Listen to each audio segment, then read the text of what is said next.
Howdy, ladies and gentlemen, and welcome to this week's arcade. Oh, well, we have some exciting news this week. And Adam's with us this week, indeed. He has returned for this week's arcade. With, wait, is that hair on his head slowly returning?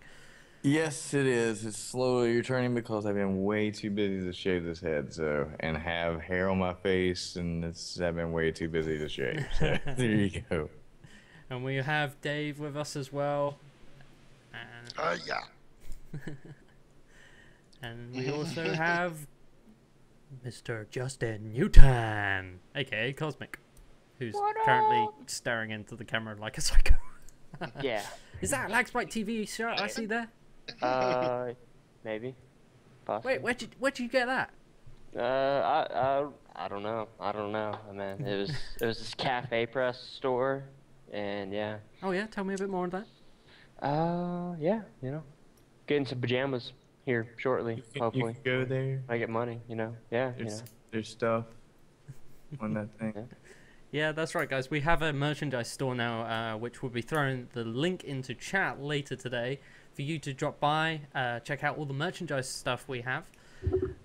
Which, there's some exciting stuff on there. We're adding some more stuff to there, so you definitely check that out. But for now, we're going to start off with some gaming news, because that's what Arcade's all about. It is your weekly gaming news. And we're going to kick that off with some DayZ news, because we haven't heard from them for a while. So what do you guys think of DayZ as a standalone client possibly coming across to consoles? They're gonna have to lighten up on the a lot on the controls, because the controls is the big clunky part of that. I mean, DayZ is a great game unless it's being hacked and zombies are falling from the sky as you drive a bus and there's hackers killing you. And it's a great game. Other than that, yeah, they're gonna have to dumb down the controls. They're gonna have to make it a lot easier. Them doing that, I don't see them doing it here anytime soon. So console, we'll see. Yeah, it's probably good. It's definitely probably going to be something they're going to have in the works and kind of dabbling around with, probably like for a good decent amount of time after the standalone actually launches for PC. So, but I mean, I think it would be awesome, because if they could nail down the controls and simplify them enough to put it on the controller while still having the feel of DayZ, I think it'd be awesome. I think it'd be really freaking huge for the console. The only thing about having it come out for the console isn't DayZ's lead developer climbing Mount Everest? Yes, he is currently, and this is why we're referencing DayZ, because this is one of his, well, should I say, the world's highest dev blog at 5,400 meters above sea level. He's writing this blog article via satellite connection, which that's kind of usually surprising. So he's just given us a blog update, basically saying about what's currently going on within the game's development, letting us know what's happening. So currently, he's got various teams that are reproducing all the old DayZ content, such as remaking the code for the MMO to make sure it's all stable via the new server client architect, because we all know there was some various issues with that. Inventory changes, radio implementations. I really want to see this succeed, and despite certain individuals that are advocates for the game, I do want to see this succeed. I think it's probably the best set up of the zombie MMO style games right now, but with delay plus we don't know what's going to happen when the hackers finally get into it. I got to take it with a grain of salt, because I mean, it's inevitable. Every game has hackers. You can release the world's best anti-hack system but guaranteed, given it time, people will find a way into it. And what we mean by, well, I think what Dave means with, regarding the hackers on this is, what sort of protection are we going to have compared to Armor 2, since it's a mod for Armor 2, is what are they going to do the best to try and prevent as many hackers that we have problems with in the current DayZ. Because, I mean, we all know what happened to us when we live streamed it, and I know what Oh god, and that would never happen again. Like, that was just awful. That really made me not want to stream games with the community, because and then that's the bad thing about it, is you got idiots that screw things up for you. So yeah, it just, well, I mean, it wasn't really the first part that wasn't really what screwed it up. It was, it was funny when it started, but ended bad. So, I mean, you can have fun times with people hacking and, trolling you, but then ultimately you do get the bad experiences. And when we refer to hacking, we mean the bad experiences. We want to know what the developers are going to do to prevent this sort of thing from happening on a grand scale that it currently does in today's DayZ. And despite that, it's an awesome game. I definitely want to see it to succeed, because when I played it, I had a lot of fun. Oh yeah, I definitely want to see it succeed too. Seems like I just got into Arma 2 and stuff, and for Wasteland, and I've checked out DayZ a little bit, so definitely be interesting to see how it handles with its own standalone.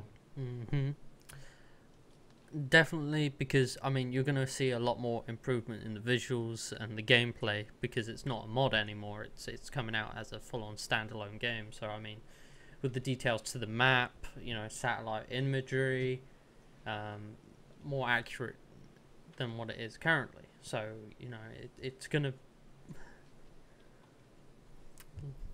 stand out quite well, look really well.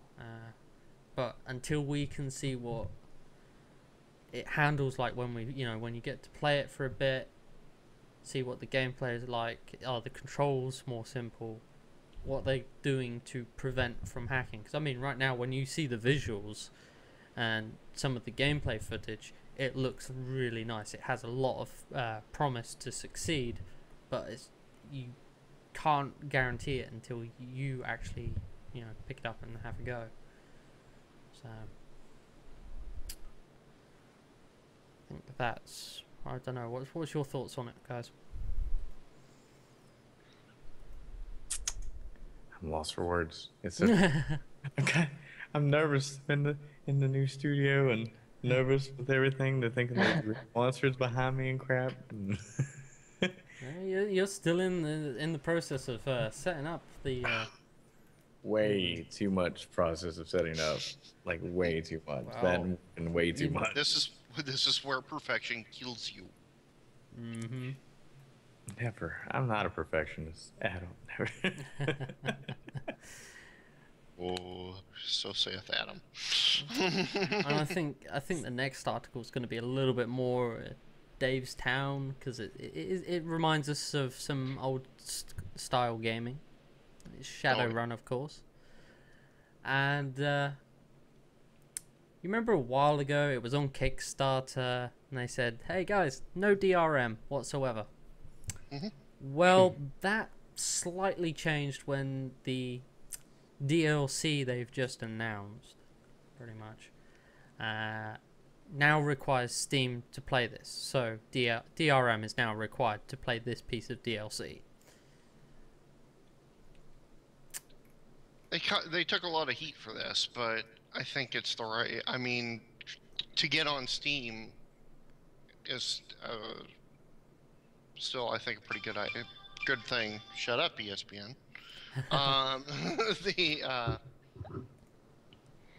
I do think that in the end, it's still the way to go, because Steam right now is just it's becoming a bigger and bigger way of distributing your games, and it's just worth it, in my opinion, to get it. I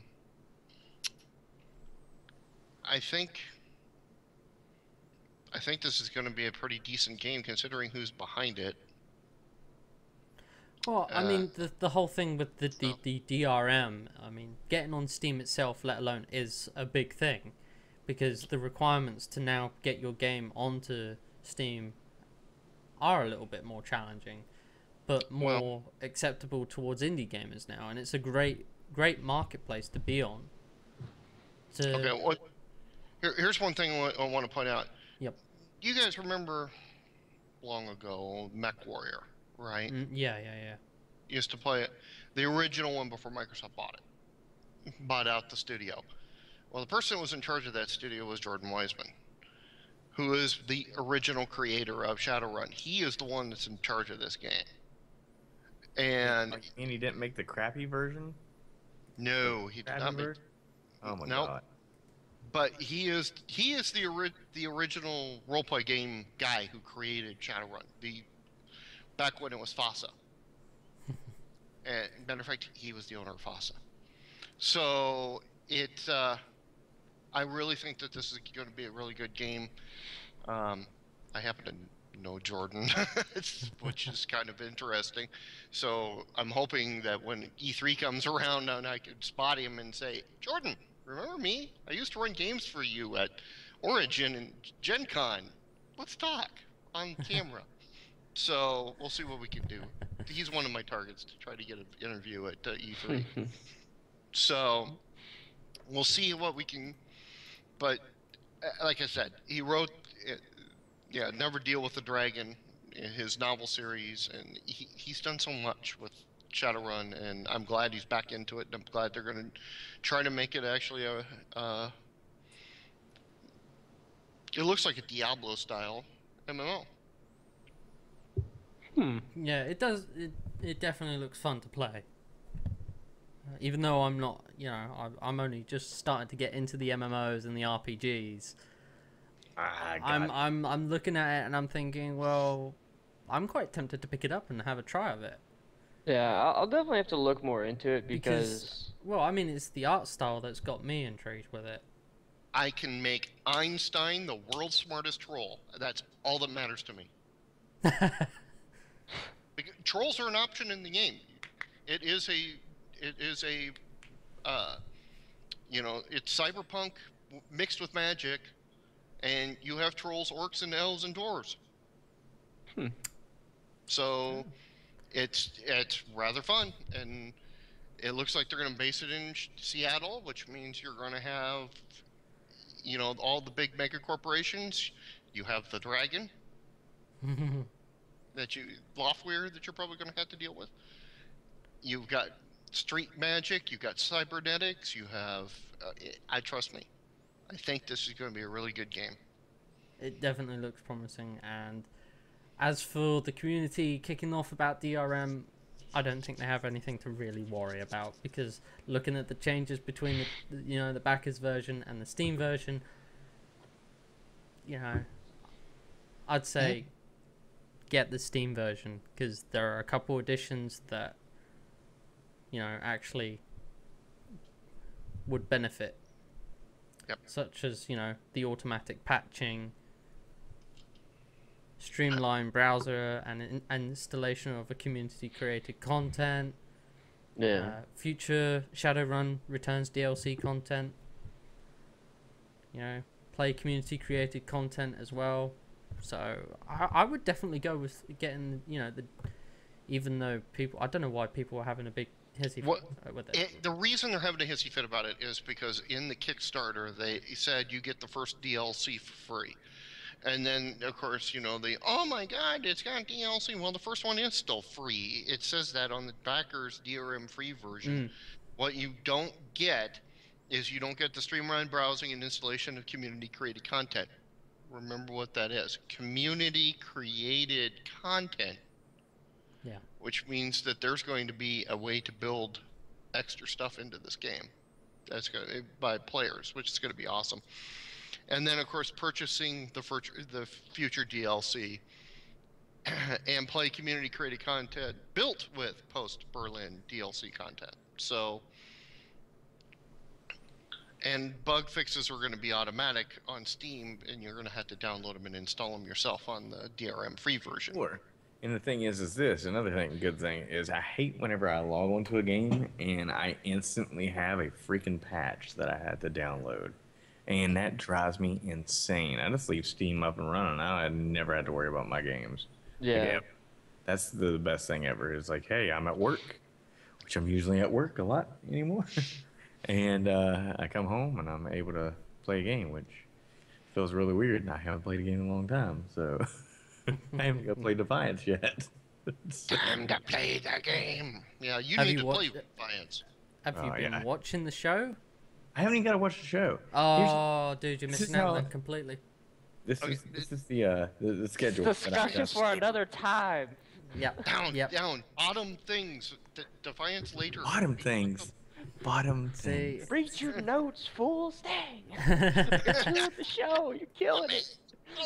no. We'll Anyway. continue the Defiance Yeah. discussion when we get to the MMO corner because You gotta understand something. I'm not used to not hosting this show. I have show notes in front of me all the time. yeah, blame it on me. Blame it on me because I do have the tendency to ramble on. Okay, anyways, let's go. This just in. No. But yeah, guys, definitely get the Steam version because if you're going to be able to play community content content rather, then I would say that's a definite big plus to having a DRM version, especially as well. You get all the bug fixes automatic rather than it saves you time because you're not going to have to install them manually. So if you're going to be interested in buying that game, get the Steam version. Now, recently in the news, we've had how EA has been, yes, and I said EA, so everyone prepare for some bad news. The most hated, worst company in the world. We But should they do got that the sometime. Golden Shoe Award. Yes, it They has got been the reported golden that tool. EA is the worst company, well, in the US, but I'm going to say the world. World. Oh, yeah. It was Never could've. worldwide companies. Oh, worldwide. Okay, I stand corrected. Oops. Okay, so, They won. They beat out Comcast. yeah, which is kind of Hard surprising. to do, which is very hard to do, because I don't know how you can screw up so much crap. But Another Comcast- another time. we're talking about EA's failure here. They're both failures. Dave fishing in a pond there. Yes, EA is retiring Playfish Facebook games, which Thank that's God. bad news for any Facebook gamers out there because there are a few. No, get rid of them. Please get rid of them because then I can stop seeing the stupid notifications everybody wants to send me for these games on my yes. Facebook. Dude, I'm Anybody tired. of- remember whenever the Sims Social, right? Whenever the Sims Social, they constantly people were playing that, and then they would send you somebody. You should come visit my house, and we had a couple people on staff that were see, like constantly. this is the best constantly- part then, because you're not going to see those notifications anymore. Because Yes. where Thank you. Playfish Games is shutting down, SimCity Social's gone, The Sims Social's gone, Pet Society's gone, along with a few other ones as well. So are they all? So basically, EA is getting off of Facebook. They're pretty- getting rid of these. That doesn't mean they're not going to replace them with something. Yeah, But they're getting yeah. rid of all their Facebook games pretty much, which is a good thing because now maybe they'll be able to invest that time Now, into they just their they- actual games. they just won the suit on the pet one against Zynga. They just won that suit like 3 months ago, and now they're shutting it down. Now my question is, do y'all? What is the game that y'all? Have you ever played a game on Facebook? I mean, I screwed it Yeah. up. I will say I Yeah. have played Bejeweled on Facebook. Really? Okay, you've played Angry Bejeweled. Birds. Angry Birds. That was And the one Angry Birds, Really, sorry. we were really Josh, playing did for a you while. ever play any? Yes, you I've ever played played- way too many. I've played way too many. Okay. I will Oh. point out, I think I am the only person here who still is playing, is semi, and I don't play it often, semi-playing one of these games, because I still have an account that I've kept open with The Sims Social. because there's a couple people, individuals that were in a previous group that a couple of us used to belong to, that I still interact with them in that game. It's the only contact I have with them anymore, but I still, have contact with them through that game for some reason. So when that game goes, I hardly play the damn thing. I play all the same games on this baby. And this one, before I go to sleep at night, I've got 5 games I'm playing on this thing before I go. Mafia Wars type games, with the card games. I've got 5 of them on here that I play. So I don't do the Facebook ones anymore because it's not convenient for me. When I'm bored and trying to get to sleep, it's a great thing to get to sleep. It's just click, click, click, click, click, click. Oh, I'm about to go. Which, Labe Job said CSI Crime City is a great Facebook game, in his opinion. Well, So- Lebejo, I know that you... What is it? That. Ray is addicted to them. You'll meet Ray Friday night. Even with the iPhone now, I haven't sit down and played an iPhone game. That's what's sad. I really have not got any of the free ones or anything like that. It's just been ridiculous. Like I said, even the travel back and forth. I noticed when I was doing the commuting back and forth, I played a lot more games. And now that I'm not in the city anymore, and it's driving to work, it's listening to podcasts and going to work and then coming home. That's it. Three of my 5 games. I think 3 of my 5 games are the same game as the one that's on Facebook. They connect into the exact same game. Oh, really? But I play it on the iPhone. I don't play it on Facebook. I think the only mobile kind of like Facebook game that's gonna be coming out that would even probably keep me playing for a while is the new Plants vs. Zombie Adventures 1. Plants vs. Zombie Adventures. I have not heard about this yet. Yeah, so it's basically just like a little... Yeah, basically. Yeah, pretty much, yeah, except for it has like the whole like thing where you can, get your friends and stuff like that, and like challenges for your friends, It's kind of like Plants vs. Zombies, but with the Facebook game social aspect of it. Which would be pretty cool, because that's been the whole problem with my stuff, which is why I'm glad they're doing this, because a lot of those games that they had on their Playfish stuff didn't interest me. Like, they were cool for like 10 minutes, and then I was like, I'm done. So. Yeah. So, I mean, with EA now closing those Facebook games, and like Dave said, there was, a court case regarding one of them as well. Just piles on to the whole thing of EA being the worst company in the world. So killing social gamers. Damn them for closing down The Sims. Damn. So from EA to junk food, which is, we all love our junk food. It's brilliant. Pretty much, we went from junk to junk. Food. Yeah. You see what I did there?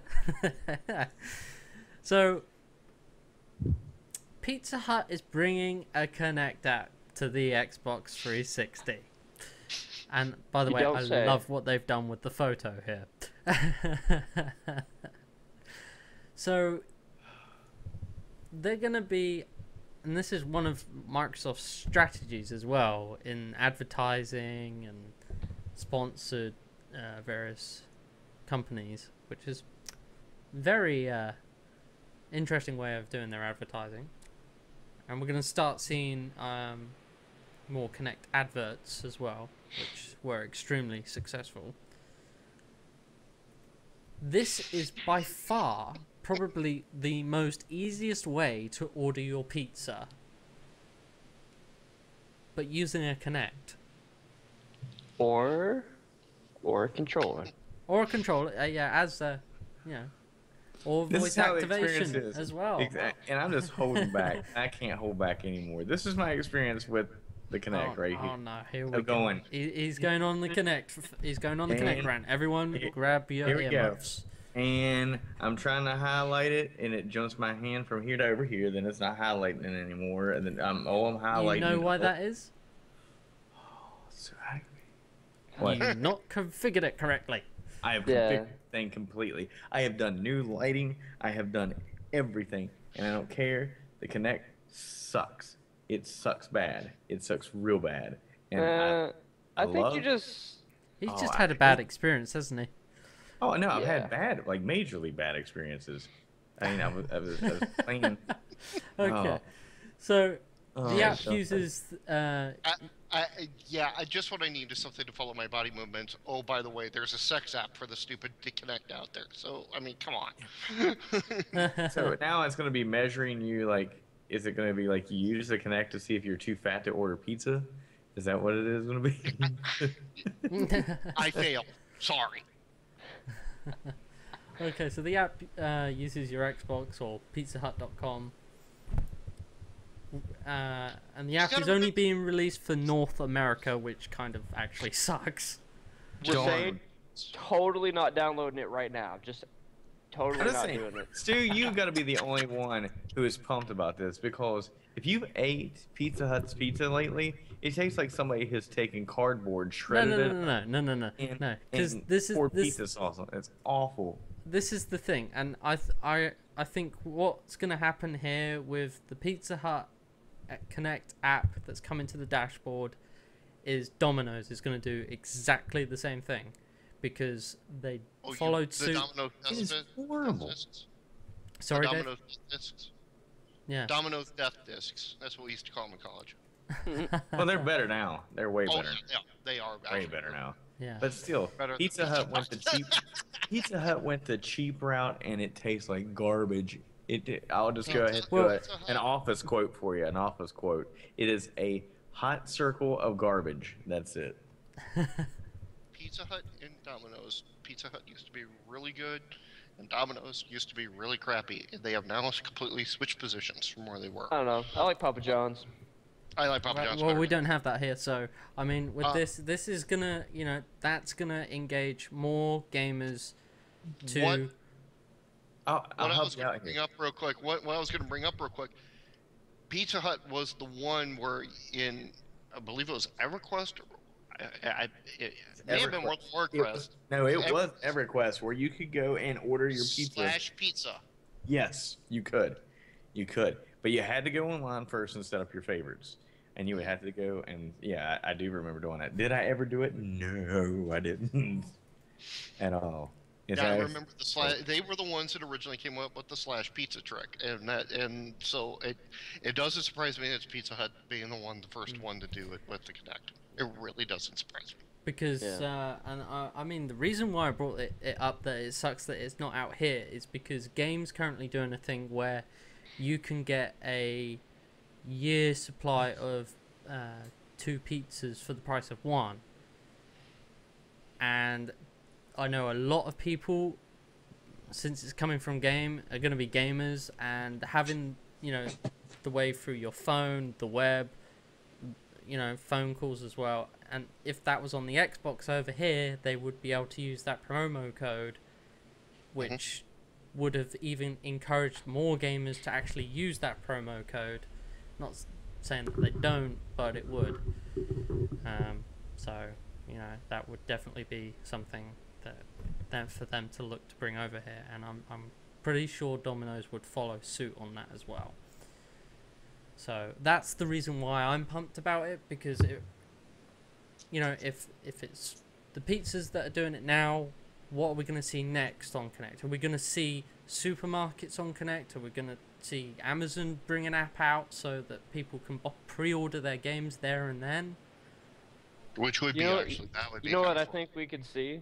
Probably before you start seeing individual stuff or whatever, is because especially with the Internet Explorer app being on the Xbox now, what they could do is just integrate that in with the Kinect and the food ordering stuff. And what it could do is, type in your zip code, looks for places around you that deliver, and you can go, load up their stuff and order what you want. Similar so like pizza, to what and our all that. Windows phones do. Yeah. On the search function. Yeah, could easily see them trying to integrate that in with like the next version of Connect or whatever. Because Add Yelp into that too, so you get the restaurant reviews even. yeah, because I mean, the one thing our Windows phones do when we click the search button, it's got Bing, and you know, if we tell it to use our location, it tells us all the restaurants, the shops, and key interest points around our area. Now, having that on your Xbox would be pretty cool, because that would encourage people to go out, because let's face it, not everyone actually goes out these days. Yeah, Guilty. you know, like Joe. Me. And hey Joe in chat by there. Bye Joe. Bye Joe. No, I was playing. And Joe's added a comment regarding the Kinect. Buy your groceries using Kinect and have them delivered to your door. Yeah, why not? I mean, like It I would said, encourage Dave to use his Kinect. I don't have a Connect, thank God.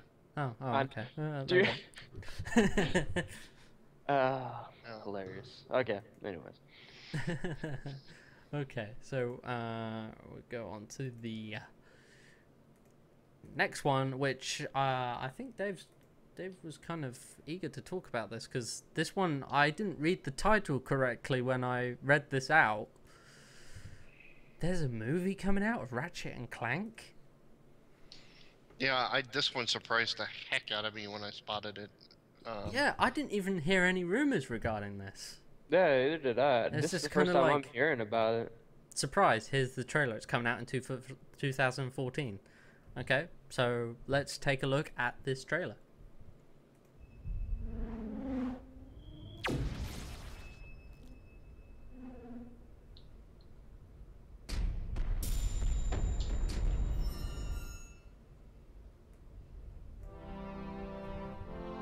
Space, a wondrous realm where heroes are forged. A place of peril and adventure and... I can't do this. Okay, cut. Sure you can, Quark. Just sound out the big words, like you practiced. It's not that. Look, our first feature film. And there's nothing here. Where's the eye-popping 3D? The CG explosion? Where's the dubstep? Apologies, Captain. Everyone is out making a Ratchet and Clank movie. And they can't spend a few more hours getting us a bit of pizzazz? How lazy are they? Whoa, hold on. You don't want to anger such a talented team of animators. Oh, please. What'll they do? Stop animating? Don't look! There are kids here. Oh, real mature, guys. Oh! Whoa! Oh, fist pumping! Now you've crossed the line! That is funny. What? Oh, really? Oh, my back! Perhaps you should just apologize. Fine. I'm sorry. I'm sorry. Sheesh. Oh, that's more like it. Now, how about one of those epic logos? That's the stuff. See, when two adversaries set aside their petty squabbles, they can... I don't even know. This what is to probably the best trailer for Never mess with the animators. say. Any kind of movie. yeah, especially a game to film. Oh wait, I'm 2015. Yeah. Well, when I okay. Yeah. Obviously, the article I read when I got the trailer a moment ago was wrong by a year. Oh. The thing is about this, I have heard, we've even had discussions behind the scenes when we've been on TeamSpeak and stuff, and I know I had a discussion with Eric, my buddy Eric, and when he was over the other day. We want to see movies that are like the video game trailers that we keep seeing. We see these wonderful trailers, and then we get Uwe Boll trying to make damn live-action movies out of them. Stop it. Just Hollywood, stop it. You have at least 3 good animation studios out there for movies that do just purely animation. You've got more that can be built. I mean, look how many game companies have at least enough people to create those wonderful trailers we see. Blizzard. Why? Not Blizzard being one of them. Yes, I agree. Don't even get me started on that. But the thing is like, if you want to do a World of Warcraft movie, get your animators together and make the movie. Don't worry about trying to cast these humans into these roles and blowing tens of millions of dollars in budget when you can blow, half of that or less on doing it in a pure animation style. Just get the voice actors, and then you're going to get the same amount of sales. Yeah, because a lot of these games that come out that they're trying to do this stuff with have really good cinematics. Like we mentioned World of Warcraft, the cinematics were awesome. They could easily take that kind of effort and make a movie out of it. And, with this Ratchet and Clank movie, they're basically keeping the same style of the game and everything, just adding, a different story behind it to make the movie out of it or whatnot.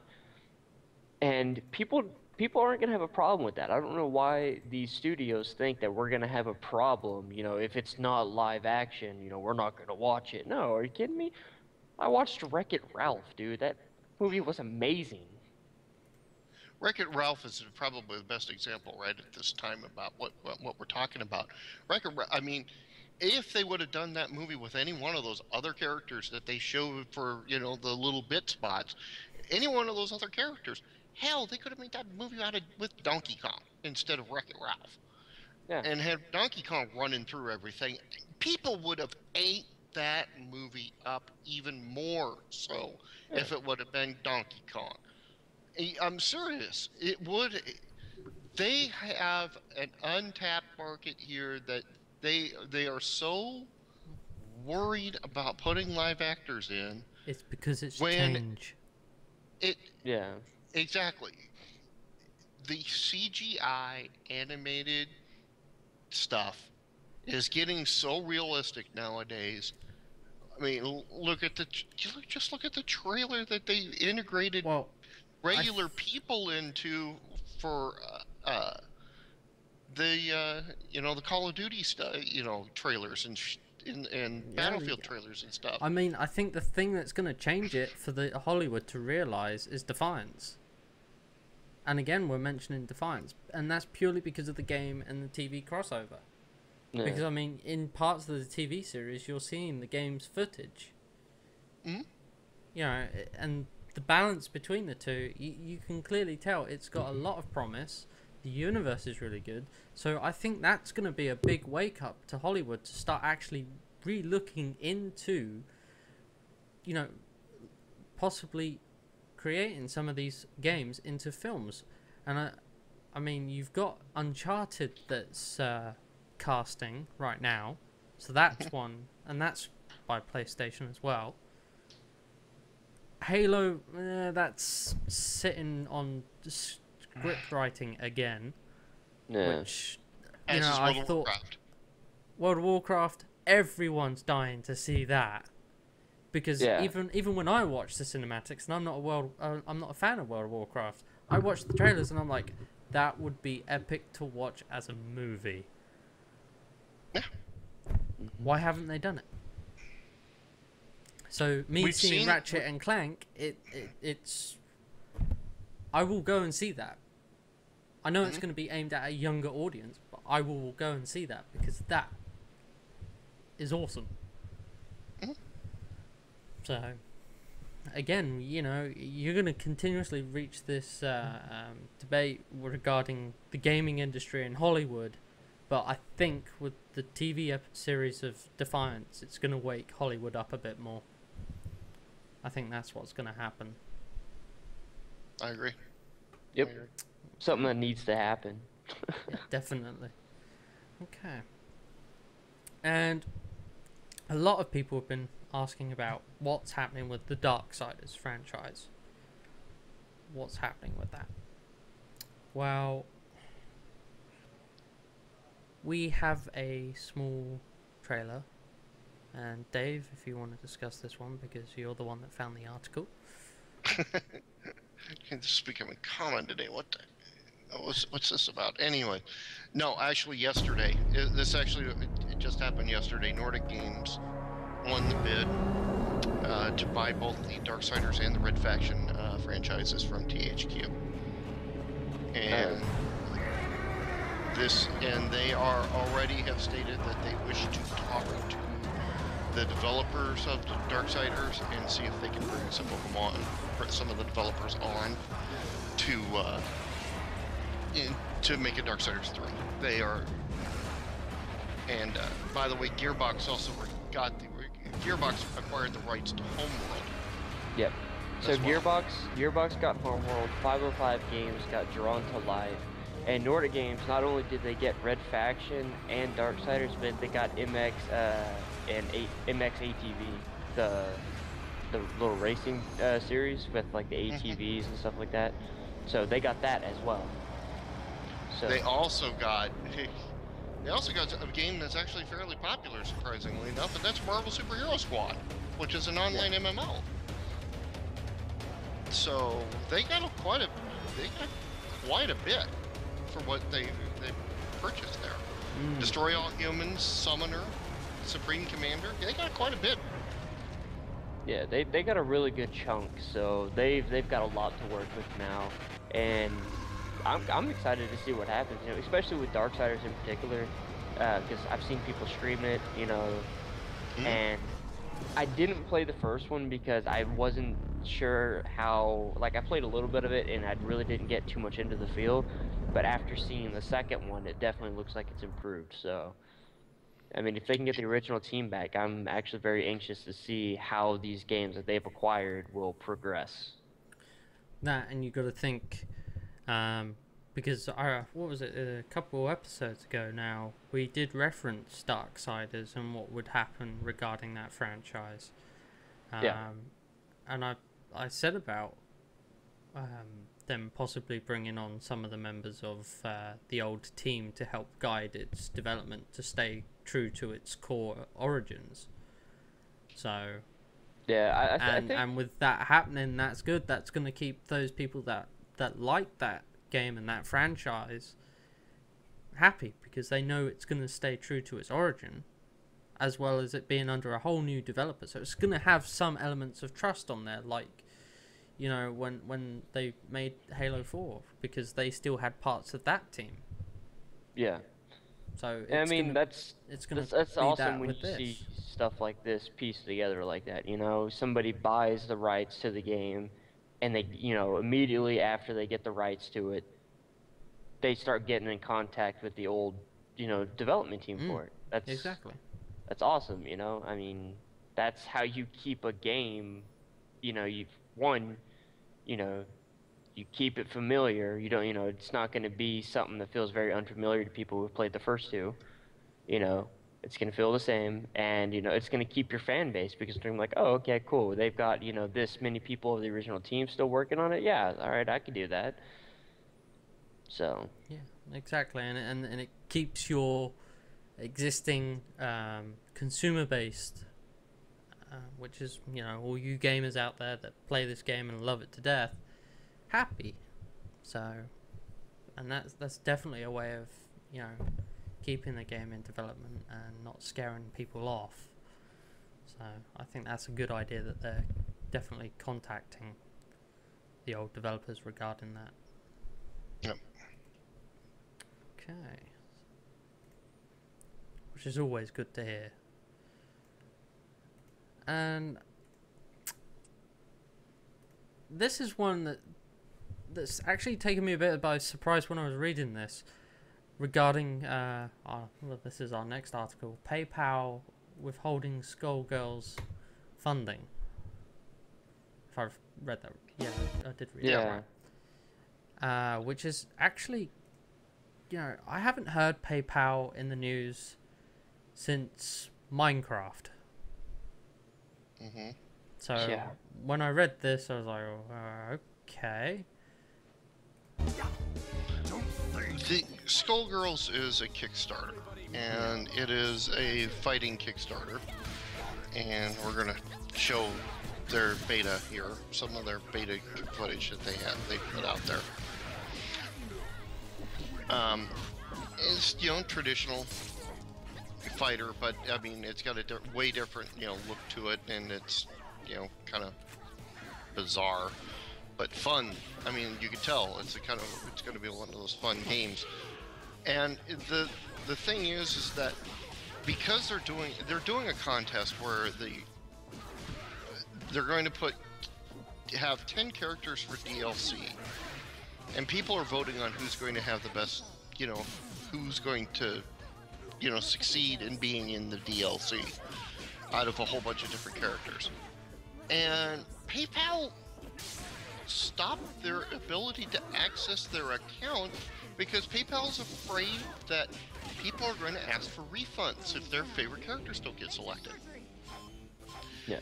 By freezing their Skullgirls' account, he couldn't pay salary this week and had to fight with PayPal to get his account unlocked so he could pay his people.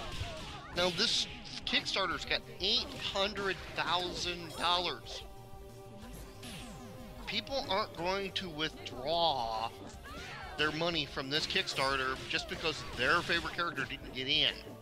That, and we all know what the rule, you know, the terms and conditions are. I'm not saying that, you know, you might get the one occurrence, but still, a lot of people, when they go to the Kickstarter and they fund these, it's because they want to fund them.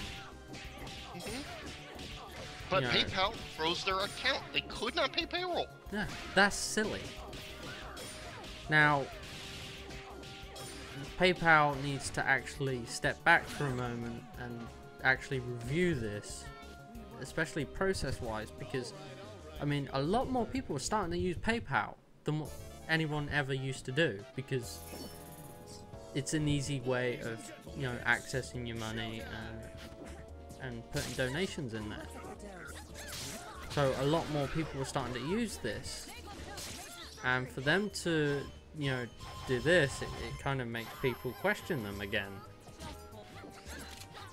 Exactly. PayPal's headquarters, by the way, is up the street. It's Omaha. It's where I live. Yeah. PayPal is owned by eBay, and their headquarters is here in Omaha. PayPal doesn't really.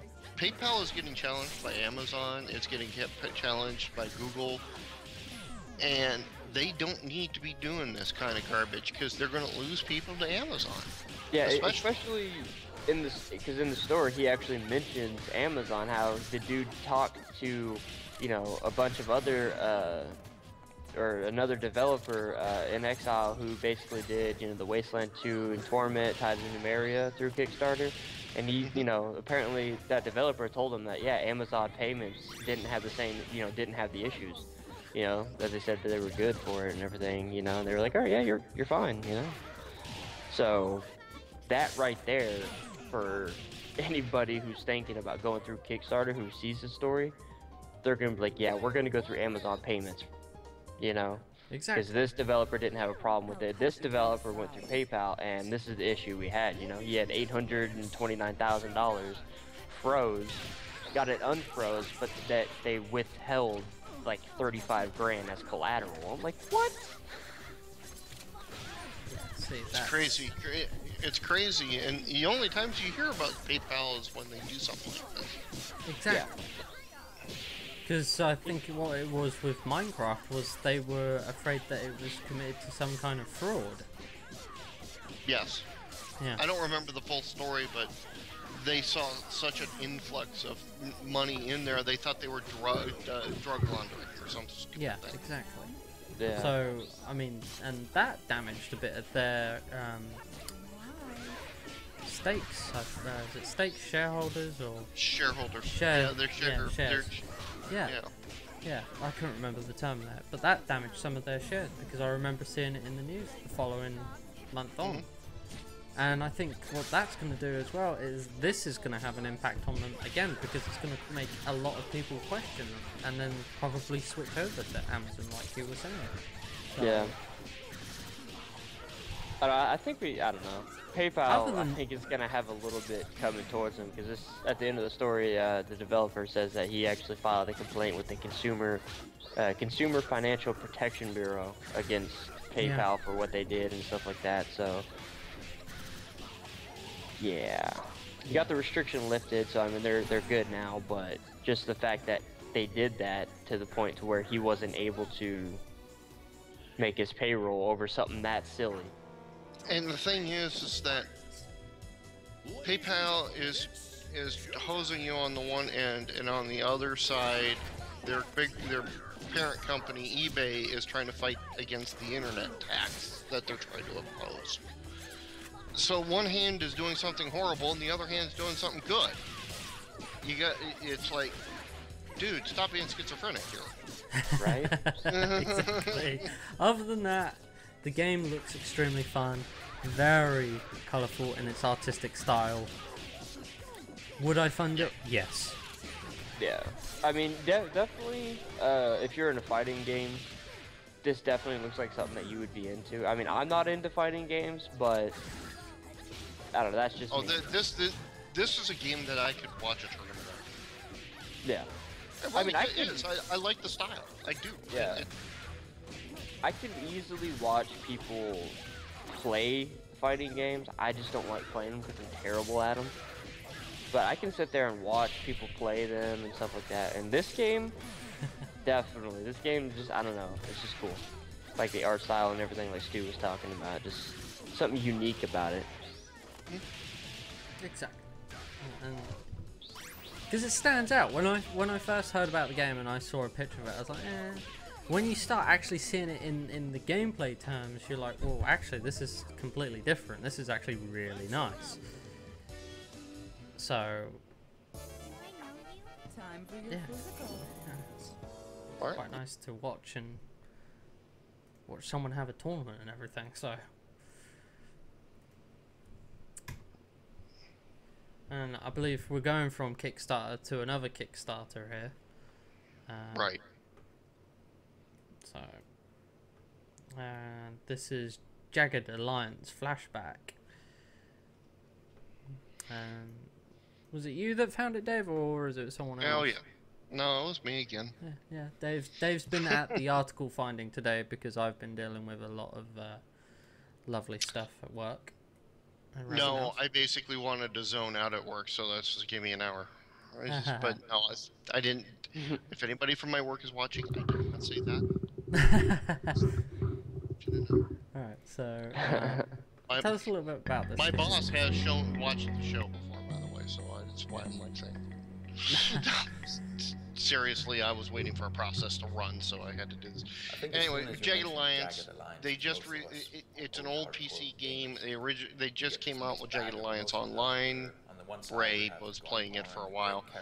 And now they're coming back with the original style of game with this flashback, and they're doing it through a Kickstarter, and I'm not sure what their numbers are currently, but I guess 35,000 right now. Yeah, $35,137. Yeah, with 29 days to go. Well, it's something we've always right, and I don't remember what their target is. Their target's $350,000.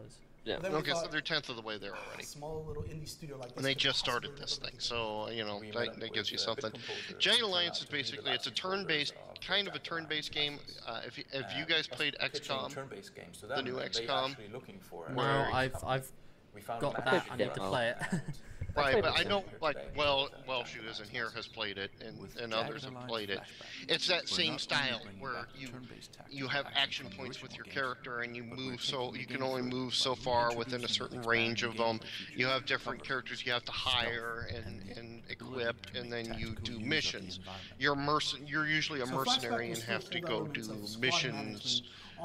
Originally, it was like on a tropical island. You have to basically try to overthrow the evil overlord that ran the Banana Republic.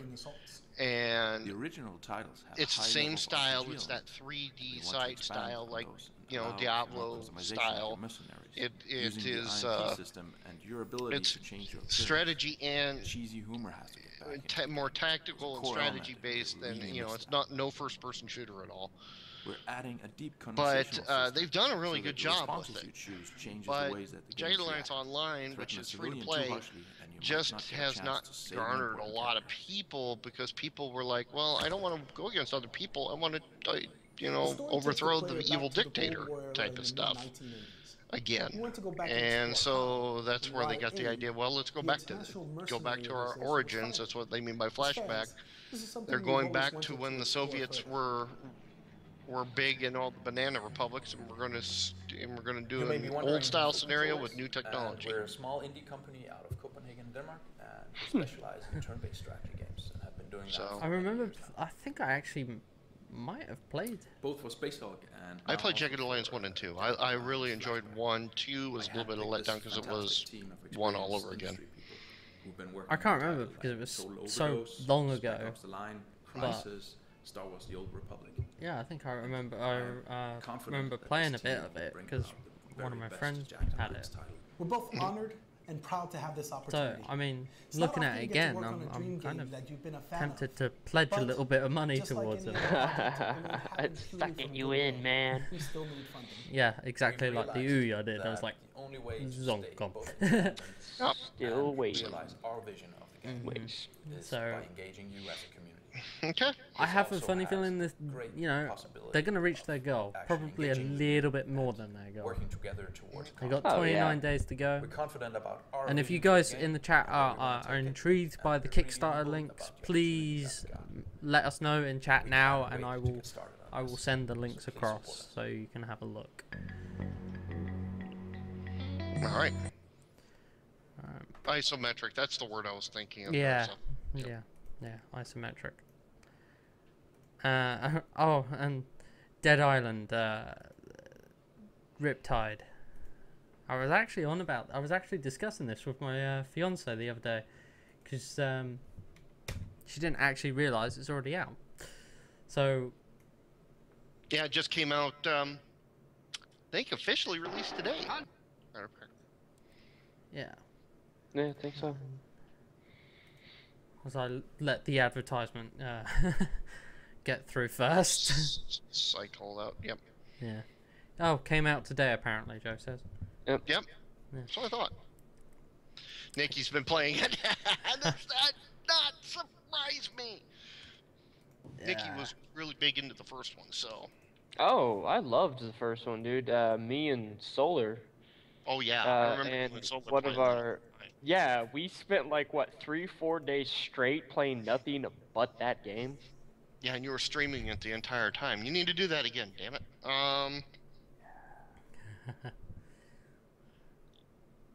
Well, I mean, the first one I quite enjoyed. It had a lot of elements that I really liked, and that they could evolve on. Story was fairly good as well. Yeah. So I mean, the story was okay. I don't know. I think with the game like Dead Island, you really like the story is just kind of there, but it's just the open world experience that they're really banking off of, which I thought was awesome. I really enjoyed running around the maps and stuff like that, or whatever. Running zombies over, upgrading your weapons. Taking a chainsaw or whatever and just clearing out some zombies. Yeah, I mean, gameplay in these sorts of games are the thing that stand out big time. Yeah. And as you were saying, the story's just kind of there.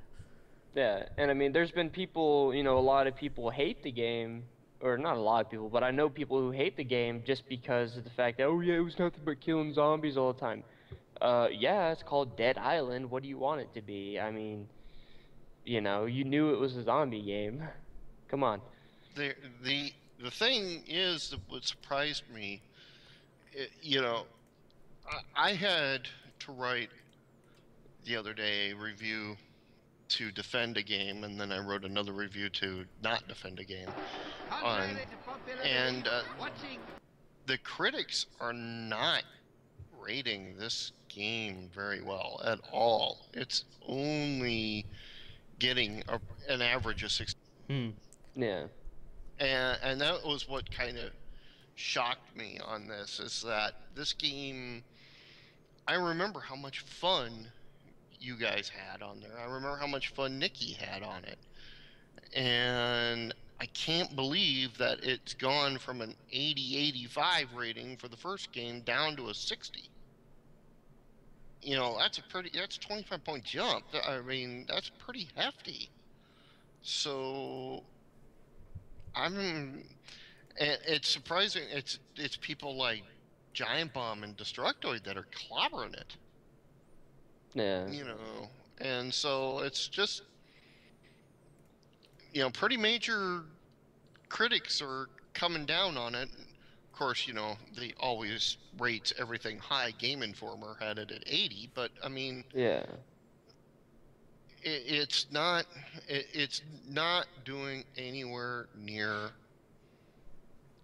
what I expected, and it is totally polarized on the user side.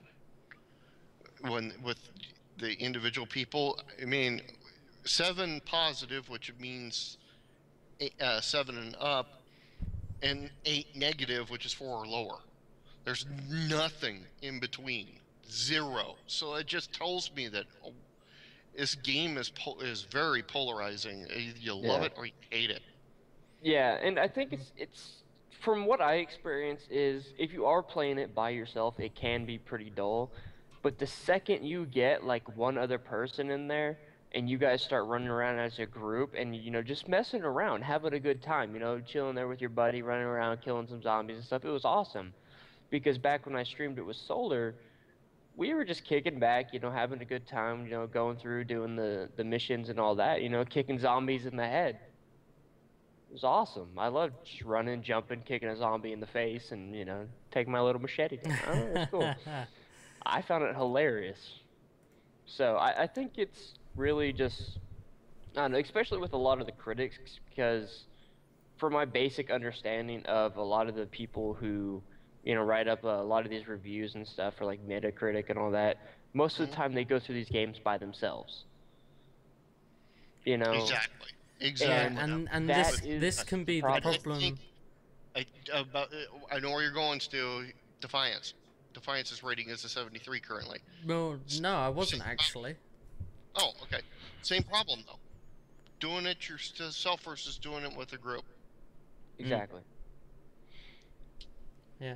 No, the route I was going to take it is this is what happens when you get companies to review online games. Yeah. The score isn't going to come out to the point where you want it to be because they're playing by themselves. This is the problem with majority of online games now. They're designed to be played as a group. Yeah. And that's... I mean, if you're gonna... The way I see it is if you were gonna review a game, put opinion out on it on a rating website, you know, about the game, and they are gonna use your... you know, your comments and stuff and your rating to help score it on their website, you know, basically determine the outcome of the game, whether it's good or bad. You need to explore all aspects of the game. You need to play that game from front to back, you know, single player and multiplayer if it has it, you know. Don't care if it's with 1 friend or 6 friends. You just need to have that experience because I guarantee you if you play it with 1 other person, you are going to have a way better experience than you did playing the games, you know, most of these games, single player. Especially Dead Island. Exactly. And I mean, I think this is the process, you know, that, you know, they're missing out on is, especially media-wise, is when it comes down to the online playability, they're doing it by themselves. Really, they should be, you know, cross-talking to maybe their sister companies, not pointing any names out. You know, and you know, and actually teaming up to try what it's like as a group and playing it, and then give your reviews based on the 2 sides. Is it better playing it solo? Is it better playing it group? Then you'll find that the rating information will probably improve. Yeah. And that's why I don't go off ratings anymore at the moment, because there isn't anyone rather, going out there and giving an honest opinion, except us. That, you know, we're starting to get that review center out there, which, by the way, I will be going into a little bit more detail at the end of once we've covered everything today. Right. But again, you know, that's what I think they're missing out on. Now, going from, you know, poor reviews to new content, and I mean, I got this email. My mind has escaped me. I believe I got it yesterday. Yes, yesterday. I got the assets today, rather. That's why I'm thinking 2 days. Okay. So Bethesda has revealed its new project that it's working on, called The Evil Within. Now, I will warn, and it has an 18 rating on the screen, so if you do not like blood or you are faint-hearted, look away now, because... Or enjoy passing out. Have fun. Exactly what Cosmic said. Although, preferably, we don't want you to pass out, because there might not be anyone near you. So, anyway, you've been warned. This is Evil Within. Peggy 18.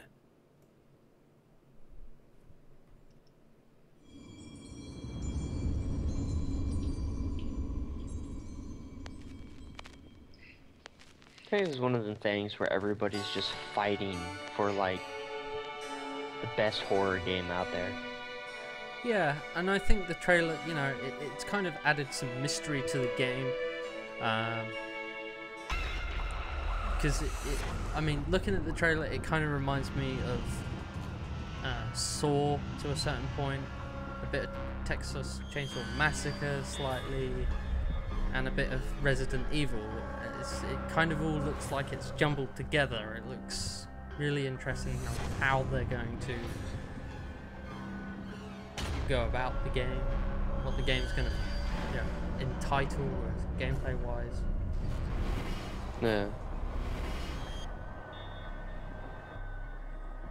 Does leave a lot of questions. It does, because you can pick out, you know, certain elements that remind you of Resident Evil by far. Well, a lot of different stuff. Resident Evil, Silent Hill. Yeah. And I think, you know, this is probably going to be a proper survival horror game. You know, this is gonna. And I'm just going off the teaser trailer. You know, none of this is gameplay graphics or anything like that. We haven't had any story reveal yet.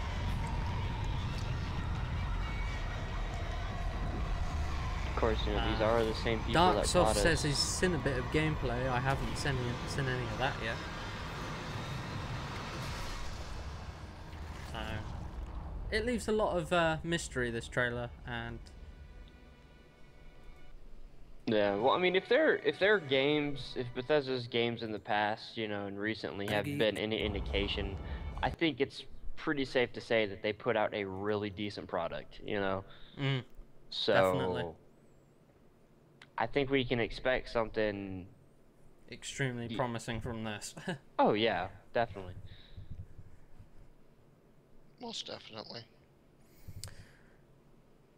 And I think this is definitely now, you know, this is where Dave's feeling at home and warm on this one. This is his area. This is, of course, we are talking about MMO Corner. The remnants or reincarnation of Explosion, maybe. Yeah, but I'm missing Mosh tonight. Anyways, hey, look, tradition's keeping up. Peggy 3. Oh, wrong trailer. I kind of got Pokemon there. Skip ad. Oh, dude, I'm cool with that. No. We can talk about some Pokemon.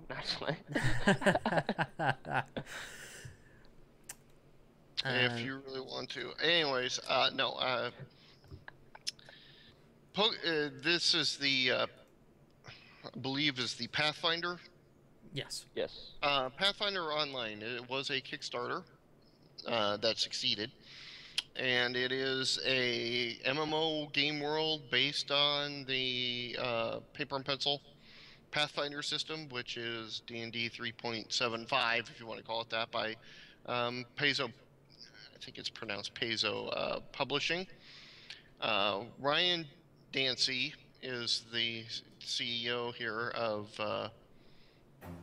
the company that is going to be putting out the Pathfinder Online.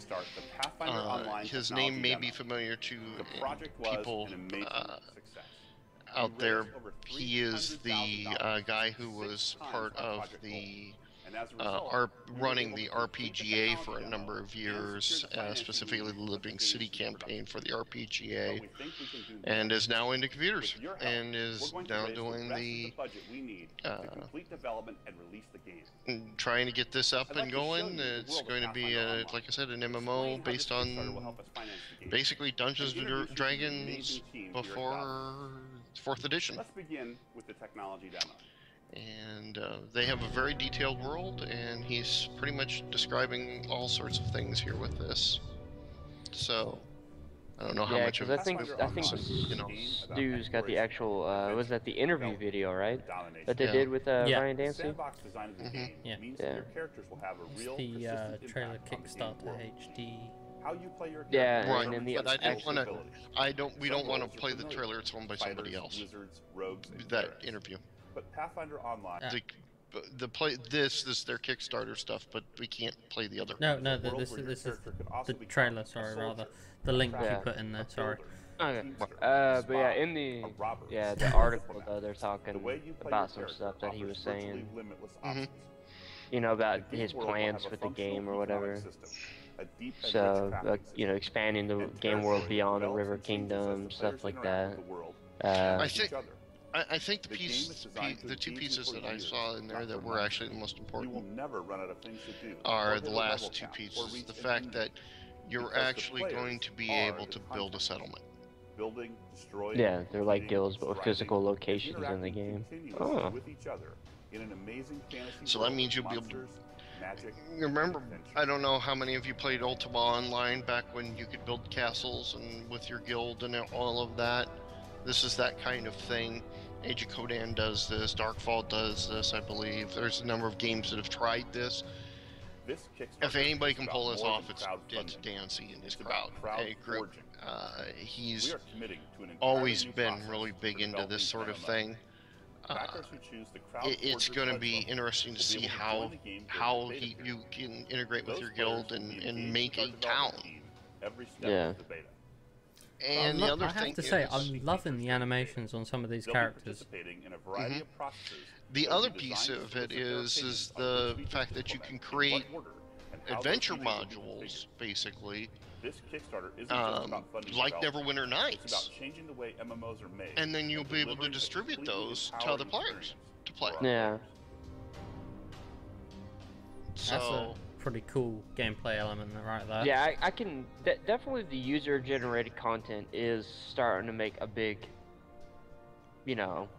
presence. A big impact on the actual game's performance. Yeah. Oh yeah, not in just like what do you want to call it, like indie games or whatever, but I mean even starting to pop up in like MMOs and all that stuff. You know what I mean?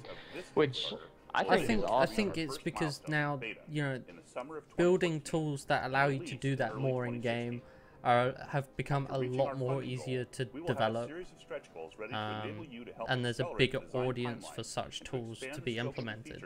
So you are going to see a lot more user-generated content. And released early in 2015. Yes. Yeah, and I think is designed to help us make Pathfinder Online. I was gonna say, and like with hopefully like MMOs that come out, later on, like later on this year, maybe even next year or whatever, you can take, some examples from, these games that have done this. Neverwinter, you said, Pathfinder's gonna be doing it. Take some of that and kind of implement it, implement a little bit of it into the game, and because I think personally that just adds completely new experiences, because you are looking at what someone else has, the idea, what they, think of when they, play the game or whatever. So it's interesting. I'm focused on building a great culture of Goblin Wars. Oh, So that's we have scary. I fun. actually know that man. We'll Anyways, create fantastic saw the guy on there. I'm We're like, putting I together a recognize him. world-class team of game developers The so we can create a game thing with is that the Kickstarters. the reason Star Trek Online is continuing like it is and still going is because of the user-generated content. The reason City of Heroes lasted as long as it did is because of the user-generated content. As a writer and game designer, I worked as The user-generated content piece allows a player, somebody that's playing the game, to take the tools and say, "Hey, I can make something that's cool and put it in this game, and other people will play it, and that'll rock." And that. Yeah, you're going to have a couple people that put some really cheesy crap in there that, you know, where, oh boy, I killed the one guy and I get 100,000 gold pieces. You're going to have some stupid garbage like that. But that to allow your players to basically have a mini sandbox, you know, you've got it within a corner over here, but they have enough of a sandbox that they will start doing stuff with that, and they will build stuff, and some of those Star Trek scenarios are pretty darn good. They're better than some of the quests that the developers came up with. Yeah. And one of their lead developers on Star Trek, the one I interviewed 2 years ago, Dan Stahl, got hired because of the content he had created in their tools. So it is a way to find developers. And that's the other thing a lot of people don't know. Yeah. And it gets you that foot in your door, the door that a lot of people want. A lot of people want to get their foot in the door. And that it happened, like I said, with the guy I know and the guy I interviewed 2 years ago. So it's not untoward for that to happen. Another person that I know now works for Massively, she was big in building the scenarios again in the Star Trek Online. And she got noticed for it. So it's a way for people also to get noticed and get into possibly break into the industry. If you can put out quality stuff, that developer's going to knock on your door. Yeah, I think there's a lot more opportunities now to be able to get that foot in the door nowadays, especially user-generated content, like you were saying. Because I mean, you look at like Trials Evolution, for instance. At first, when it came out, just like any game with user-created content, stuff starts trickling out. It's kind of poor quality, but then it's like, if you're making something, you see somebody make something, you're like, wow, that's pretty awesome. I think I can do better. And you end up getting that, where you're striving to make your stuff better than like this one other person or whatever. So you kind of got this, competition going, and it just, makes you go for excellence pretty much. And that's when, a lot of these developers and companies and stuff who made the game will look at this and be like, wow, this guy is actually really talented. Maybe we should see what he can, what he can do for us. So exactly. And the thing is that unlike an open world sandbox game, you've already got a lot of the confining pieces, and you've got a genre that you're working at. And so on something like, say, I'm going to put it out there, Second Life, which has no rules, wide open. No rules in a lot of different ways. You don't. But I'm just saying, that's the first sandbox game I can think of. I can think of Minecraft. We can take even Minecraft. Minecraft being a sandbox game, you can create a lot of content. Now, it's easy to create content in Minecraft. It's hard to create content in Second Life. But for a game where it gives you the tools and you can line it all up like this, just like they did in City of Heroes, like they do in Star Trek, it comes down to your writing skills. It comes down to how you pace the encounters and things like that. And if you can pull that all off, like I said, you can get hired by these people. Yeah. Another one that just kind of going back to another one you could have thrown out was Entropia Universe. Mm-hmm. Yeah. So. And that thing is like pretty much all user-generated content. I'll give you a little bit of history here. I'll tell you now, it's a lot easier to get into the industry now than it was 2 years ago. Oh yeah. And I know that for a fact because, you know, I've approached developers for an indie game that I worked on, and I can tell you now, you know, with the user-based content for, you know, games that are already out there, it's a heck of a lot easier. So. Yeah, that, and I think just nowadays, you know, compared to 2 years ago, developers are a lot more open to being like one with the community, you know? No, definitely, and I think that's a thing that has benefited both the industry and their products, because being at one with the community allows you to see what, you know, such as bugs in your game, different ideas to how to improve your game even, you know, that all comes from the community. That's happening right now. That's being implemented on every game that's now being made, you know, and that's something that you will find a variety of than what's currently in, you know, your paid staff, because they will be busy focusing on all their development tasks. And then if you went to the community, they're guaranteed, and I mean this is why a lot more games are doing open betas, is because the community can come across those bugs and help improve the game from what the developers originally thought. So, oh yeah. Speaking of open beta, I know. That's how many. You know, that's where you can go from user-based content to the community, and it's a continuous life cycle. It's growing, it's ever more growing, and it will always grow. Oh yeah, definitely. Because I can tell you right now, 2 years ago, I couldn't have, you know, thought that I was actually gonna be sitting here, you know, with you guys and LagSpike and stuff, you know, being a part of this, doing, you know, stories, fixing and write up like 3 reviews on, you know, product reviews, and then, you know, writing up stories for games and stuff, as well as doing these shows. So, I mean, exactly. So, I mean, you see how far it grows, and traditional media is also slowly trying to catch on all in this. So, and you know, since we've referenced it quite a bit this evening, yes, of course I am talking Defiance. We're going to mention Defiance now. Like I said, wait until later when we talk to Defiance. And okay, this is where Adam has disappeared. So. Yeah, we don't know. He's probably fallen in. No, he's left us a message in Skype. I'm not going to read it out on loud because. Oh, okay. Fair enough. Yeah. However, with the TV series and the game that now cross over with one another, you've also got a live broadcast happening on Twitch every so often now, which Dave knows more about because I've never even heard about what was going on with this. Just started. They are doing and it looks like they're doing about an hour podcast before the show starts. Either before the show or after the show. I'm not sure.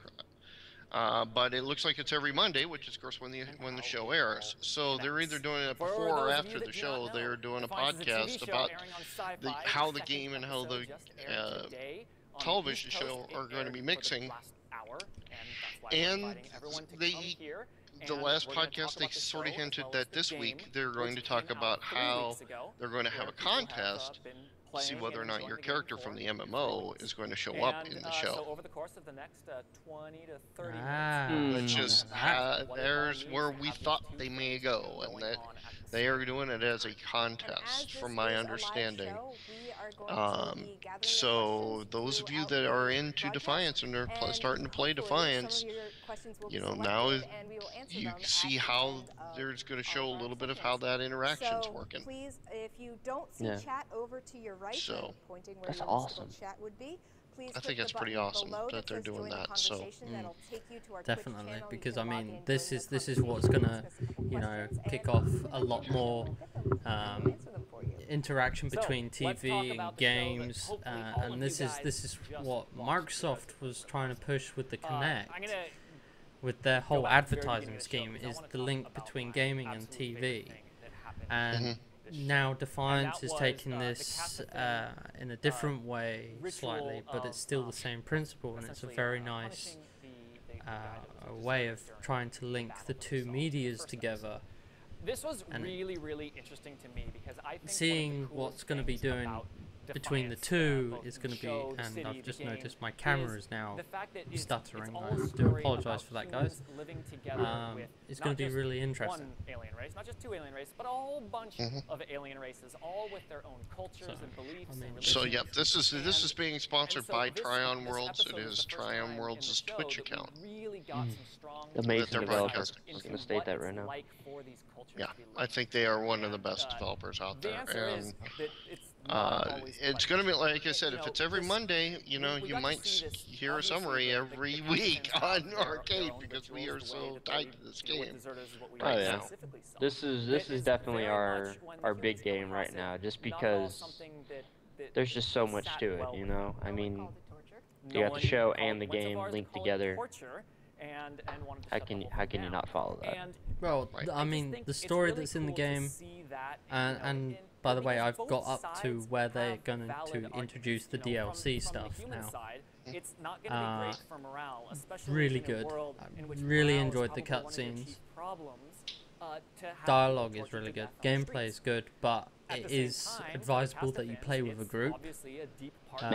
As we've all found out from Dave's expressions during some of the key missions that he's got stuck on. I found a counter to that.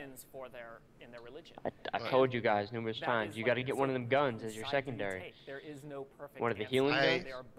I have one. I found one. I have one. Thank you. Yeah, Dave Those managed things to find are one. handy, aren't they? Oh yes. It was really cool. Just roll around healing. Yeah, that's it. Exactly. So, I mean, if you guys are interested in Defiance, you can check out Tryon's website. You can also visit our YouTube page where we've got some of the trailers and some of the gameplay as well. And Defiance is on Steam as well. So, hey, from your favorite digital has distributor.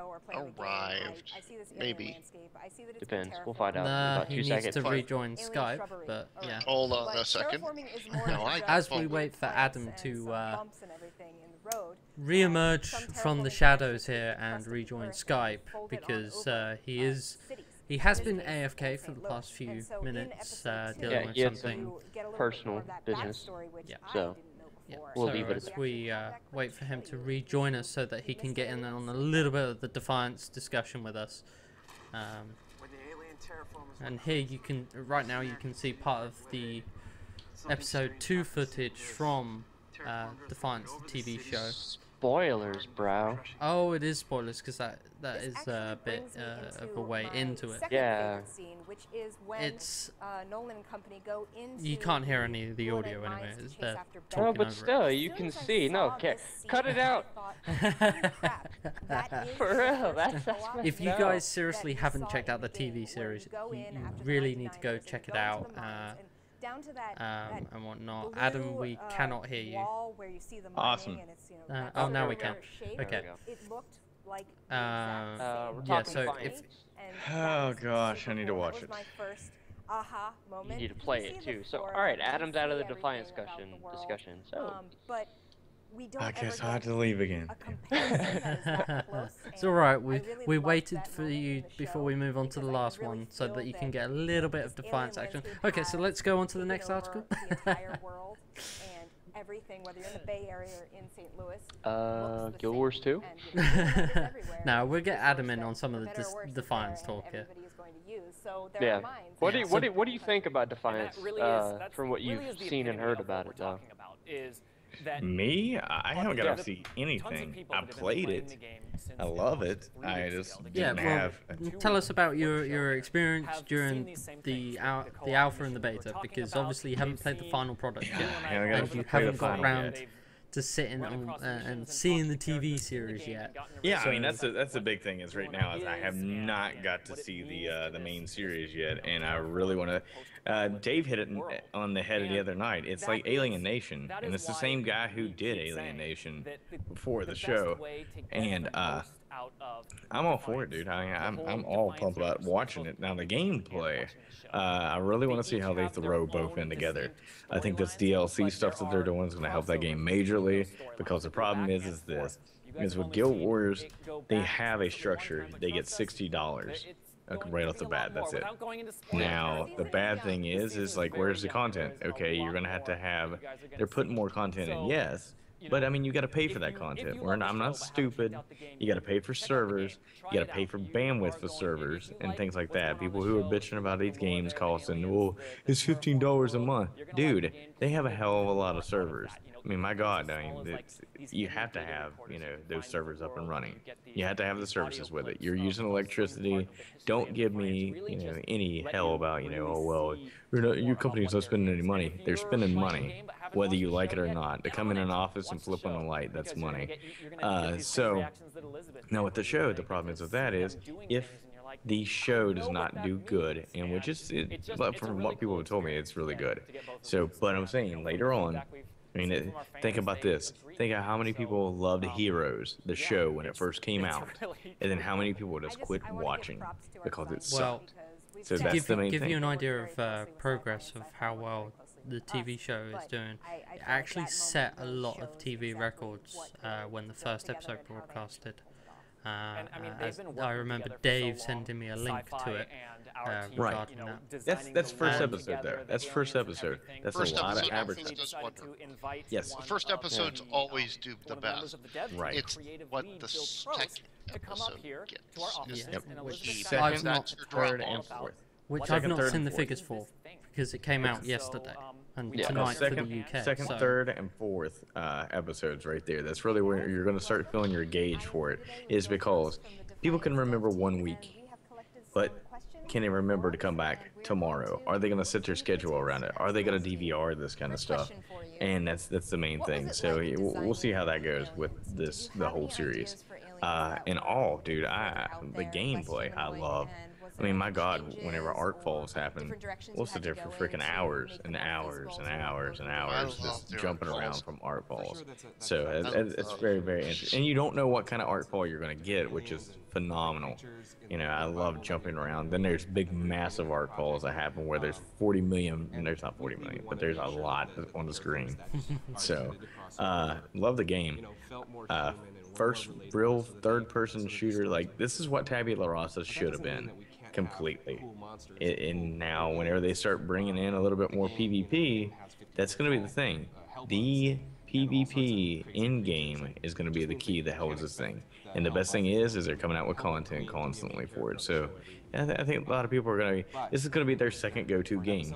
You're going to jump back and forth between this and Guild Wars.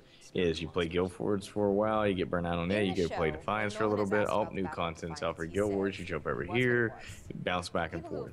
And also you throw another MMO in there that you're used to paying $15 a month for, and you're set. You are MMO'd out right there. You have enough MMOs for your life. So yeah, like I said, I love the game. I think it's a great game.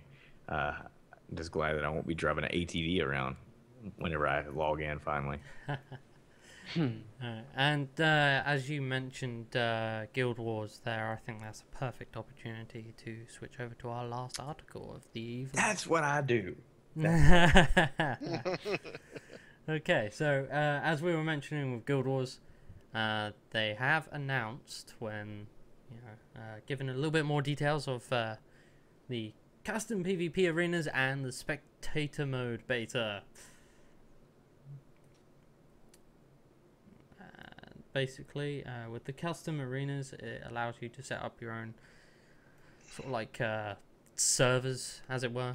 Yeah, basically your own custom games, which I think is awesome because anybody who's really big into Guild Wars and the arena scene, there's really no way to practice outside of like public matches or even skirmish other people, So I think this will really be good for you know, trying out new people, you know, like one-on-one or whatever, just to kind of check them out and be like, hey, yeah, this guy knows his class, stuff like that.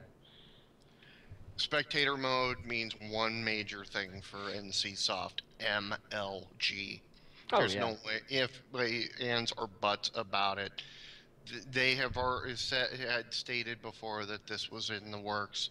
They want an MLG presence or one of the other big boys presence out there where they will run tournaments with prizes. We'll be drawing people in. We'll be drawing the 10,000 plus people on Twitch watching them on their stream. This is what they want desperately for this game, and now they've got it in beta and it's coming. And when that happens, Guild Wars is going to finally explode to where it should be. Oh yeah, definitely. And one thing I think they really should do to kind of help boost them into the scene is something that I actually seen Smite do. Was Smite has had their spectator mode in, you know, beta or to a select group of people for a while, and while they were doing that, they had Hi-Res Bart, who was their esports coordinator, streaming spectating matches and shoutcasting and stuff like that to get people, you know, used to the feel of watching Smite in a spectator kind of tournament, you know, atmosphere. And he was, you know, people loved it, and now they're actually hosting tournaments and stuff like that and grabbing teams and all that stuff, and, you know, so I think if they did that, it'd be huge. Oh, I would like to say that, you know, LagSpike is perfectly available in CSoft to be your broadcast team. I think the 4 individuals that are here right now would love to do that for you and spectate your PvP matches. All I need is a Char plushie and a Guild Wars 2 shirt, and I'm fine. I'm good to go. Oh, now he's calling out things like, well, look, I mean, if I'm going to do it, I want something. Oh no, I got an arena team on the back burner I can, you know, get with and stream, dude. So I'm just saying, man, I'm ready whenever they are. Exactly. So, and, you know, we'll see come future here, hopefully, if I get my capture device working, or a new capture device working, what other things we may end up doing as well, just as our own, to spice things up, especially with Guild Wars 2, maybe some other games, and, you know, who knows, because I bet you 10-1 it's coming in Defiance at some point. Oh yeah, probably. Oh, you know it's going to. It's coming out in a lot of games. You got especially when they get all the DLCs in and have all the races in. Yeah, I mean, but you got spectator mode in like Smite, you know, that they've released that they're doing tournaments with. It's coming in Guild Wars now, and Firefall's got it. You know, like they've got it for a select group of like casters and stuff now, which I really want to get my hands on that thing. But yeah, I mean. All these people are doing this, and this whole esports scene is just going to explode. Oh, definitely. When all these tools get out there. They've said for a while now with the esports, it's going to grow exponentially, and I think that, you know, you're starting to see that expansion, especially with the introduction of spectator mode happening in some of these MMOs. Yeah, and especially with Blizzard buying, what was it, the IPL, was it? Tournament? Yeah, they bought the one that IGN owned. Yeah. And we talked about that, I think, last week, where they bought the week before. That. Yeah. And yeah, and it was the IGN.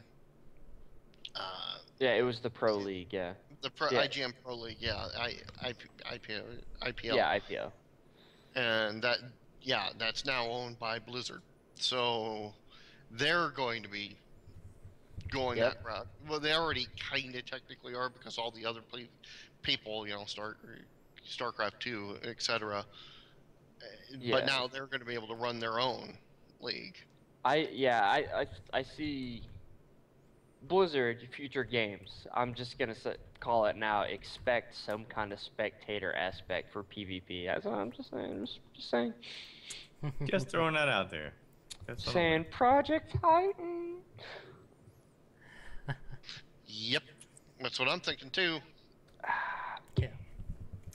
So, with that, Guild Wars was our closing article for this evening. And you don't want to talk it about reminds Firefall? me we need to play a little bit more at Guild Wars at some point. So expect some streams on that again. No, you don't want to talk about Firefall? No? Oh, have you got Firefall news? Yeah, open beta's in July, I believe, like July. What was it? I have to look that up. It was like July 25th or July 5th. Yeah, the open beta. It's July 9th. My fault. Oh, July 9th. Yeah. So Firefall open beta July 9th. A month after E3. This just in. Yeah. And I've actually been playing it the past 2 days. It sucked me back in because of their new the way they redid the entire system, the whole leveling experience. Kind of awesome. Just saying. Nice. They've changed it like 17 times now. The second time, okay. I'm just saying. 17. Okay. So, I referenced this earlier today during the article, when we were speaking of what was going to be happening with us. I can say we've increased in numbers, which is awesome. It's definitely on live streaming, because a lot of people, and I mean fellow streamers on our site, have been shouting out about us on the way we're starting to cross promote people's streams. And now we've also just recently, almost coming up to a month now, we have our merchandise store where you can officially support us.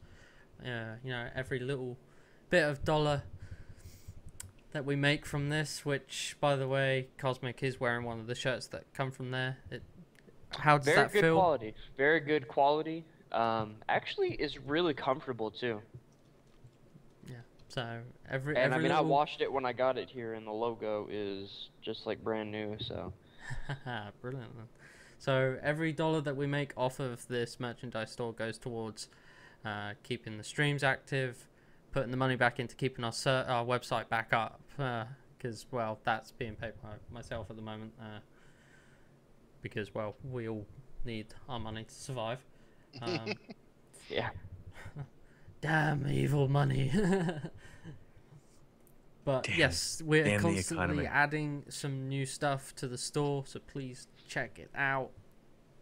Even if you contribute just by buying that glass you see on that very screen, it's the cheapest item on there, I believe, actually. Yes, that's the cheapest item on there. We've got more news on the way. We've got an update coming to the site which is going to improve the formatting on the article, because I know a lot of people have been complaining about that, and I apologize. That's all I can do. It's impossible reviews. We've got reviews in the chain of Cosmic reviewing his new headset and his existing Razer products. Yeah, which is pouring out of his ears. Take your pick. We got reviews from Capcom with Dragon's Dogma, Dark Arisen in the process, and the Tritons. We've got so many new stuff, and please bear with us, guys, because we're only a small team currently, and we're still growing. But everything is on the way. Yep. Got lots of stuff coming. I think Dave wants to add something to this, because he kind of looks a bit eager, sat there, getting closer and closer to that camera. There's a couple things, actually. This is why I've saved it for Dave to announce. Okay, on this Friday at 8 p.m.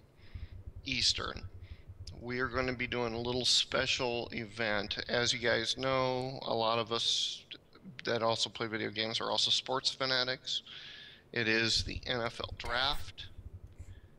We are going to, and my stupid camera keeps wanting to go in and out and in and out all of a sudden like normal. Come on, camera, wake up. We're going to be doing a special cast analyzing the NFL Draft. We're going to have a new brand new caster coming in. And my camera just is going to constantly It just doesn't pulse, like you, so- Dave. I know, it just all of a sudden wants to pulse, whatever. We're going to have a brand new person that's never done casting, never even has even gotten on Skype before. And he's going to join me. That's my friend Ray. And we're going to have Joe, I believe. Joe Numbers is going to join us. And whoever else wants to join us can just can contact us. We'll add you into Skype while we're doing this. And we're going to analyze the NFL draft on Friday. The first round is on Thursday, so we're going to have the first round done when we're doing this. So we can talk about who got all picked in the first round and talk about your favorite teams and go from there and see what you got. And this, of course, also affects you, those of you that play fantasy football, which I know a lot of you do, Adam. And then also it's going to affect who's on what team on Madden when Madden is released. So there is gaming aspects to this. So we want to talk about that. That is, again, Friday, 8 p.m. Eastern. It's going to be broadcast actually on Vaughn TV as well as on the LagSpike channel.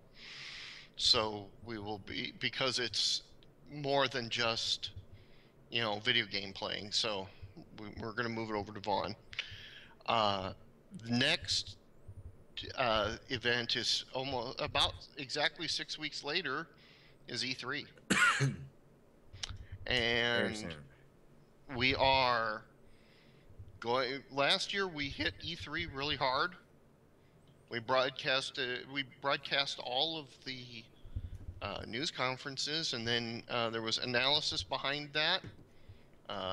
There was, I believe, wasn't it Joe Cosmic and Stu and Adam, wasn't it, for those? I think I was there at the end because I was watching the coverage live.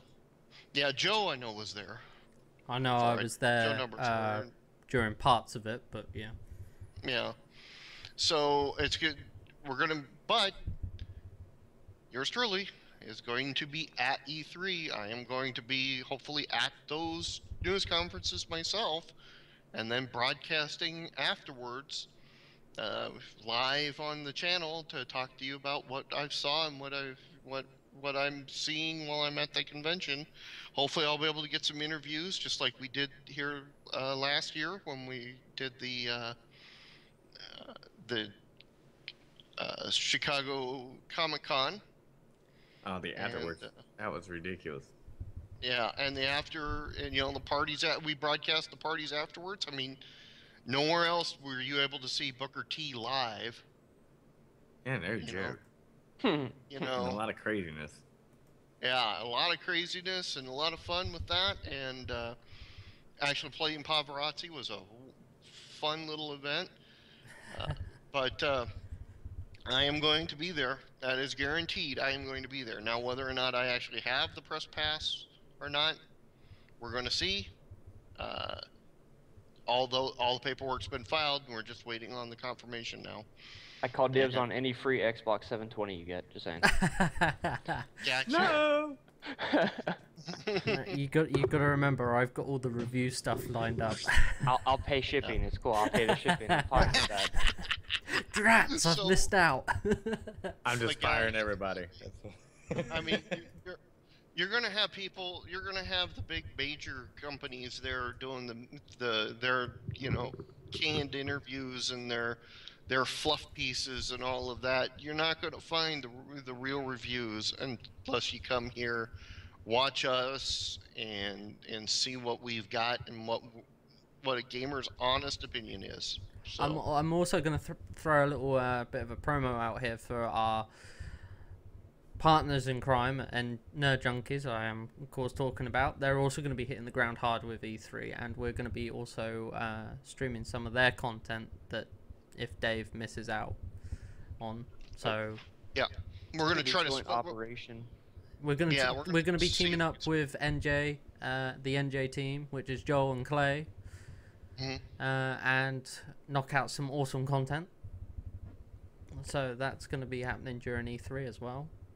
So definitely drop by LagSpike TV for all your E3 coverage, because we're going to be doing running on the fly commentary and behind the analysis, behind the scenes analysis rather. I'm getting my words mixed up now. Mind you, it's nearly 2 in the morning, so you know. Shame on you. Still used to American time. That's exactly right. The only time is American time. So we've got that happening during E3, which I'm looking forward to. I'm pumped. I think it's going to be awesome. And of course, shortly after that, we've got Eurogamer, which I'm going to be covering, and I don't know what Dave's doing there. What's up? Just camera. Okay. It's my camera fucking up. What else? Tweaking. Okay. Yeah. But in September, I'll be covering Eurogamer with Sam from Nerd Junkies as well, like we did last year. You can view all this footage on our YouTube channel, which I will be linking in shortly as we close up. So please check out our website, www.lagspike.tv, where you can find out so many more pieces of original gaming news straight from the source, told by gamers. You can add your stream to the site from Instagib, Vaughn, Twitch, Justin, and Ustream, all in one place, so your community can merge with many other communities. Always find you there and then without having to jump in between different sites, because that stuff gets extremely annoying. So drop by, check it out, follow the channel, because we will be delivering all the latest content we can get our hands onto straight from our website. So, and I think I don't know if did I cover it all there, or have I go ahead and get a little bit on my end. Hopefully this baby will be up and running for me to be able to host RCade with the original, a lot of new sets. Wow, that made a lot of sense. And I was like, no, it's gonna be new sets. What the hell am I saying original for? It's gonna be a lot of new sets. As you can see behind me, it looks beautiful. After I figured out lighting today, which was actually absolutely horrible to work with. It's bouncing off his head. As it bounces off my head. There's actually like 3 lights up there, a light over there. Yeah. And it goes on. So, but yeah, hopefully this thing will be up and running here next week. My time schedule with me not casting lately, I've been working my butt off. So, yeah, hopefully I'll get a little bit more of a rhythm and be able to actually play some games as soon as I get off of work. So hopefully that will be happening here soon. So be tuned for that. Yeah, I really can't think of anything else on my end. And then I'll close it off then. All right, guys, thank you ever so much for watching this week's edition of RCade. Please check out our website, www.lagspike.tv. I will be putting all those necessary links in chat right now, so please follow the channel and check out those links. Thank you ever so much for sticking around for this 2-hour broadcast almost. Again, thank you, and ta-ta until next time, exact same time at 7 p.m. 7 p.m. Eastern Tuesday next week. Peace.